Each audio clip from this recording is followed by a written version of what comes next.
Welcome to Savvy Business, Life Unscripted, with your host, Christina Rivera, where our guests share their wisdom and valuable business tips, empowering our audience to expand their personal potential. Hi, Elke, Scholz. Welcome to Savvy Broadcasting, Life Unscripted. I'm so grateful to have you here today. We are going to talk on Savvy with our Savvy audience about how to shift old views and ease anxiety. You are the wonderful author of Anxiety Warrior. I love the title, and the poses, which we just chatted about, have to do with yoga poses and that warrior pose, which we're going to go deeper into. But you have ways to help people strategize to not let anxiety hold them down. But before we go there, you're a registered psychotherapist. I'd love for you to share what kind of prompted you to write your book.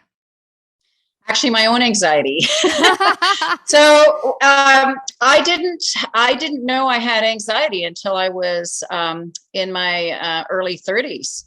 And I always thought I had this dark secret I was hiding from people, because I was a creativity facilitator and I had already written my first book by then.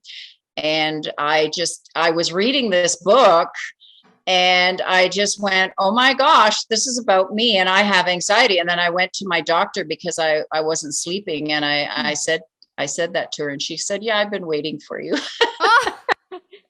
Well, so that started this big journey of awareness. And I think that's what has made me create the book, because, Christina, one of the things that I say to people, if you get two things from our chat today, it's awareness and practice. And if you've got some awareness about where you're at, then you can change it. Yeah, that's where it starts. And I love that, because real psychotherapy isn't really, it's never telling people what to do. She was waiting for you to come to the awareness of what are your issues so we can begin together to work through them. A psychotherapist is really a guide to help you move through whatever issues you're going through. But Elke, I love this because it doesn't have to hold you down. It could be the beginning of recognizing what anxieties you hold and moving through it to be that warrior. And we talked just briefly before the interview what warrior means in the premise of your book. Go a little bit more into that. So when I came to the title when I was doing yoga and the warrior pose. And as you know, there's warrior one, warrior two. There's many different poses, and it's about being grounded. And so when I was doing that pose, which happens to be a favorite of mine, so that was before the book, and I went, oh my gosh, that's the title of the book, because it's about groundedness. It's about being in your own strength and comfortable in your skin.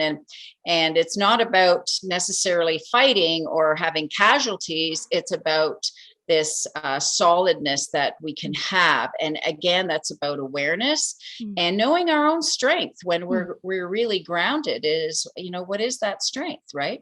Yeah.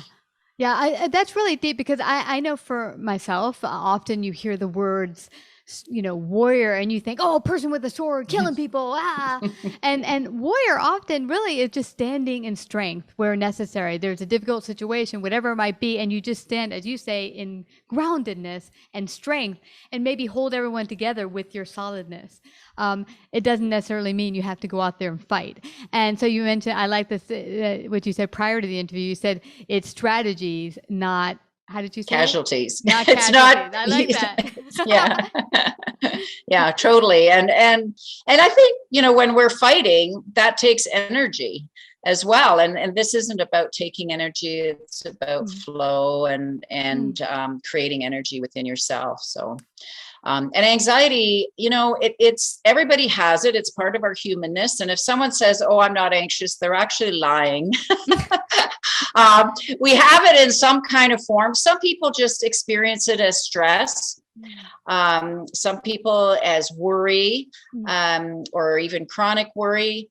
And it can come in some different forms. It doesn't really matter that much. I think what matters is if it's stopping you from thriving, that's when you really have to do something about it.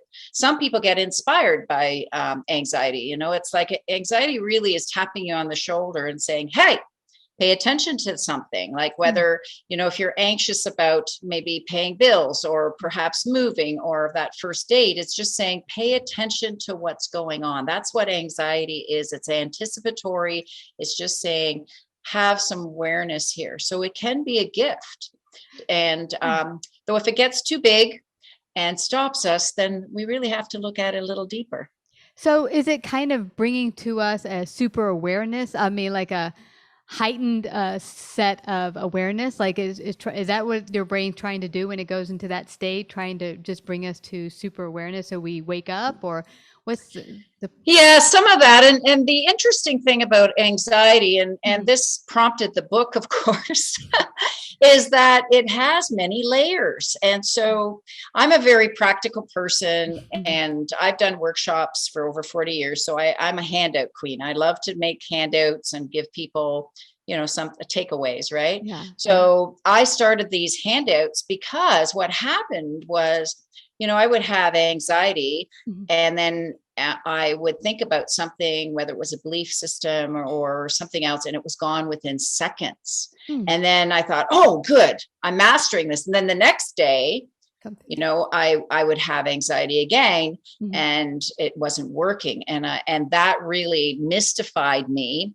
and got me very, very curious. So then I started to make notes of where is this anxiety coming from? So the awareness is about, looking at your own checklist and where is your anxiety coming from? So it could be from substances like chemicals. So when I say that, it could be a lack of water. Lack of water can create anxiety in our body. Wow. Just something as simple as that. And then physical, if it's lack of exercise, if it's hormones throwing us off. Actually, even back to substances, caffeine. I mean, some people drink caffeine and then they're really nervous and anxious, and they don't understand that the two can be related. So it's really discovering, what's going on in your body, how is it responding, even to certain foods. It doesn't mean you're allergic. However, it could weaken your resilience, which makes you more susceptible, right? And lack of sleep. We talk about that, and 3 days and not sleeping well, and your mental health is trash. Yeah. We're prone to anxiety, we're prone to depression. And it's just, Christine, it's just amazing how many clients come in, and, I ask them, that's what I ask them right away, is about, how are they sleeping? If they're not sleeping well, I'm just going, we got to get you sleeping well. And then let's see what's left, because sometimes after a great night's sleep, we're rocking and rolling. Yeah. So these were some things that started to unfold, and then of course reality, right? Yeah. What's on your plate, and what is it? What's your tolerance? Like you and I, and our listeners, we're all different. So what make me anxious, you'd go, that's good. I'm good with that. So we've got to know what throws us off our game. And we also can tolerate a few things. We have to know what our limits are. Yeah. Just know that's it. Yeah. I love that we're going here, because sleep is a big one for, I'm guessing, both America and Canada, the Western world. We're kind of taught, go, go, go, go, go. And that's kind of what steers on the whole caffeine thing too, I think. But I think a lot of our problems could be resolved just with the getting more sleep and maybe limiting some of the things that we don't need as much, and adding movement. But here's something else. I remember a number of years ago, I was going through a stage where I guess I had anxiety, but I wouldn't have called it that. But a friend brought to my attention, do you realize that whenever we get together, you said, I'm fearful, this scares me, I'm afraid. Like in almost every conversation, there's something you're scared, fearful, well, whatever. And I began to realize that I was living my whole life with different fears and anxieties about, and really it was like stuff building up in my mind. What comes up for your patients? Is there a lot of stuff maybe we kind of build up in our mind that's not real, that kind of holds us back and also causes some of the anxieties? So this is an excellent point, because and this is so important, especially what we've all been through. So 90 to 95% of illness is caused by stress. And that's not me. This is the Mayo Clinic, Harvard, Yale, the CDC. So there's lots of research that's been done. So 90 to 95%. So, and so this fear or this worry, it can really dampen our immune system. And so here's some of the differences. So anxiety is anticipatory. So fear, okay, here's an example. This is actually a true story. So when I live in the country, so I was taking a walk, and one day this skunk in the daytime started to chase me. And when they thump and they growl, the next thing is they lift their tail. They want to spray you. Yeah. So I started to run. Okay. So that's fear. That is fear. And I'm running. Okay. So fear is important. Right. And so so the point is, it was real. It was there. You know, you got to act, you got to do something. So, and this is really, really important, because we can think about, you know, what is real for us. And I know that, and it's about being present, you know, like I'm super healthy. My neighbors are super healthy. My family's been all of us have been super healthy. We're doing really, really well. My friends are doing really well. So this is what we need to be present, right? And if someone has gotten sick, they got better. So, you know, so it's really being present. And then, so this fear, or this anxiety that becomes anticipatory. So here's the thing. Now, every single time, this has been years now, when I go down that road, I figure that little skunk, the only way that they would have come out is maybe I was close to the den, because they're normally nocturnal.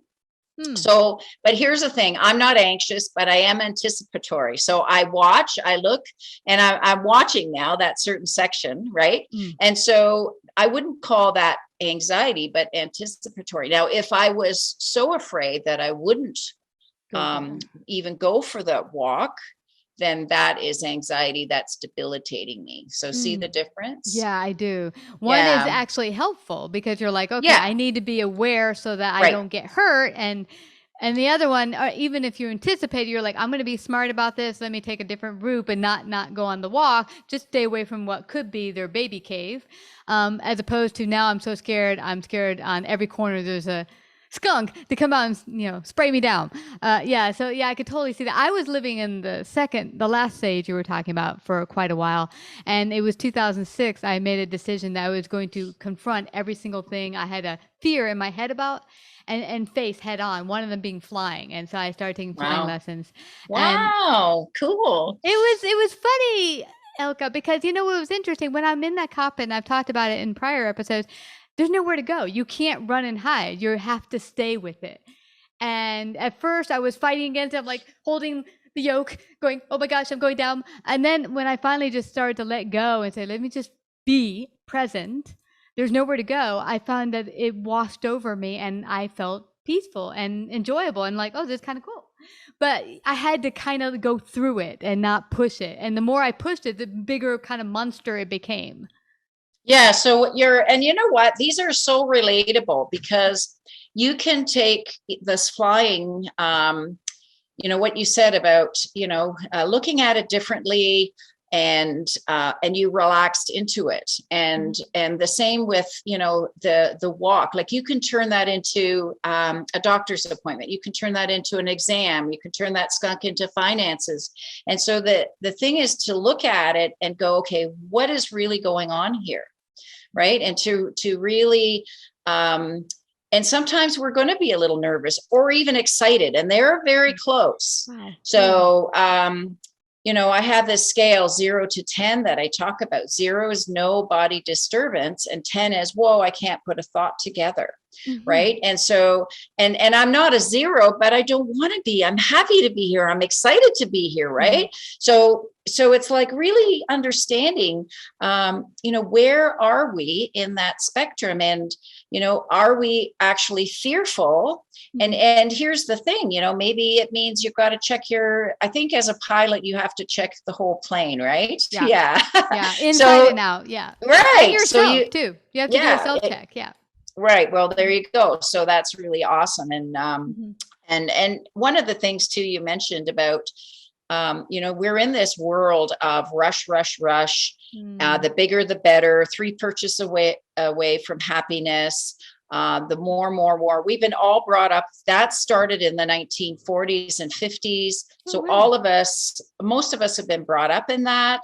And North America is probably the richest continent in the planet. However, we're also the most unhappiest. Wow. And it's really, and that has been going on for years. I've been doing research and studying probably since the 90s and the 80s. That's dating me a little bit, but it's been going on. And the pace, this is so interesting. So in the 80s, there was a lot more spare time, though it was already predicted then that people were going to be, this double income thing was happening, that people were going to eat out more, and that people would need processed ready-made foods more, that was part of the future. And what we're seeing now is this overstimulation with cell phones, rapid text, computers, gaming, and TV has even changed. Like I don't watch it, I try not to, but sometimes when you go in a store, you can see all the TVs going. So I am aware of it. And there's like 6 banners going, and it's like there used to be just the commentator and calmly talking, but there isn't anymore, right? There's this flashing and lights and a lot of repetitiveness, and not to say any of it is wrong. It's not, but just to be aware. And the cell phone thing was happening, and maybe you've heard of the term FOMO. No, what's that mean? Fear of missing out. Fear of missing out. So it's a term that, I guess it's been around, well, I wouldn't say quite 20 years, but so what happened with the cell phones is this, we became very expectant. So, we send a text and we anticipate a reply very quickly. And it started with the emails. Right. But text now, so many people now have cell phones, they don't have landlines. And so what used to happen again was, the party line, the landline. We didn't have answering machines. It was busy, you'd call back. But there wasn't this, I don't remember ever being panicked of calling my friend back, or, it was just one of those things. Or if you didn't catch the phone, you knew they would phone back. There's a sense of overwhelm with all the different communications and things streaming at you. It's like, And now, like you said, anxiety to call people back, get back to people, the emails at work, just totally build. It just becomes super overwhelming. Now, you mentioned something I want to go back to really, really quickly, which is anxiety and anticipation or excitement are very close. The 2 emotions. One seems like a good idea, and the other one is kind of not so good for you. How do you decipher one from the other? Well, that's a great question, because it's not always so easy. So, especially when, like myself, or listeners, if you're prone to anxiety, if you're highly sensitive, or you tend to be a sensitive person, you are prone to anxiety. So what happens is when we get excited, but this is a physiological thing. So that excitement, that vibration is very similar to anxiety. So at the beginning, before I was really aware, and what I noticed, and I help my clients with this, is when something good is happening and I'm excited, I also get nervous. Like they're they vibrate very similarly in the body. So this is what I do. You know, I can show you, like, I've got my cheat sheets here. I've been here, you know, ahead of time. So what I do is I prepare. So, and I'm excited. So I know I'm excited. And then that nervous part of me has me show up early, has my books here. I've got my cheat sheets, right? So, so then I've learned that that feeling is okay. And I just listen to it.